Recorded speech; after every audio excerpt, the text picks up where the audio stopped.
గుంటూరు పశ్చిమ నియోజకవర్గ సమగ్ర అభివృద్ధికి కృషి చేస్తున్నామని ఎమ్మెల్యే గల్లా మాధవి తెలిపారు. 32వ డివిజన్లో 49.60 లక్షలతో బాడిపేట 5వ లైన్ నందు సీసీ రోడ్లు, డ్రైన్లు మరియు కాల్వర్టులు నిర్మాణాలకు శంకుస్థాపన చేశారు. ఈ సందర్భంగా ఎమ్మెల్యే మాట్లాడుతూ ఎప్పటి నుండో డ్రైన్లు, రోడ్లు సరిగా లేకపోవడం ప్రజలు ఇబ్బంది ఎదుర్కొంటున్నారని అన్నారు.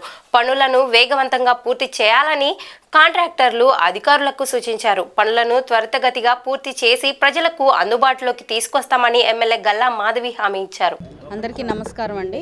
ఈరోజు బ్రాడీపేట 5/7 నుంచి 5/9 వరకు ఒక 5 మీటర్ల రోడ్డు, సీసీ రోడ్డు, డ్రైను, అదేవిధంగా కల్వర్ట్స్ శంకుస్థాపన చేసుకోవడం జరిగింది. చాలా ఫాస్ట్గా ఇది పూర్తి చేసుకొని ఒక 15-20 రోజుల్లోనే ఈ రోడ్డును అందుబాటులోకి తీసుకురావడం జరుగుతుంది. అయితే ఇప్పటిదాకా దీనికి డ్రైన్ కూడా లేని పరిస్థితుల్లో అడుగున్నర లోతు, అడుగున్నర వెడల్పుతో డ్రైన్ వేసుకోవడం జరుగుతుంది.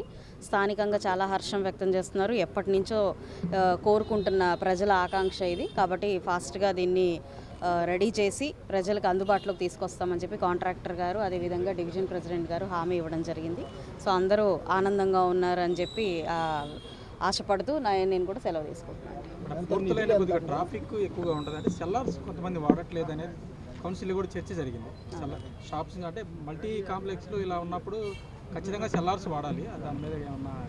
అవునండి, యాక్చువల్గా ఏంటంటే గుంటూరు మొత్తం కూడా ప్రధాన సమస్య ఈ పార్కింగ్ సమస్య అయిపోయింది. ఏ కాంప్లెక్స్లో ఉన్న వాళ్ళకు కూడా సెల్లార్లు యూజ్ చేయని పరిస్థితిలో ఉన్నారు. అయితే దీని మీద కూడా దృష్టి పెట్టి మ్యాక్సిమం రోడ్ల మీద ఈ పార్కింగ్ అనేది లేకుండా బిల్డింగ్స్ అన్నిటికీ కూడా పార్కింగ్ వాళ్ళ బిల్డింగ్స్లోనే వాళ్ళకు వచ్చే ట్రాఫిక్ అంతా కూడా వాళ్ళే చూసుకునే విధంగా దాన్ని మానిటర్ చేసుకునే పద్ధతిలో ఈరోజు ప్రతి ఒక్కరికి ఆంక్షల పరంగా కానివ్వండి, లేదా అవేర్నెస్ పరంగా కానివ్వండి, వారికి ఇది ఈ సమస్యను దృష్టిలోకి తీసుకెళ్ళి దానికి సొల్యూషన్ చూస్తాము. అండ్ ఇప్పుడు ఈ వర్క్ తీసుకుంటే దాదాపుగా 40 లక్షల రూపాయల వర్క్ జరగబోతూ ఉందండి.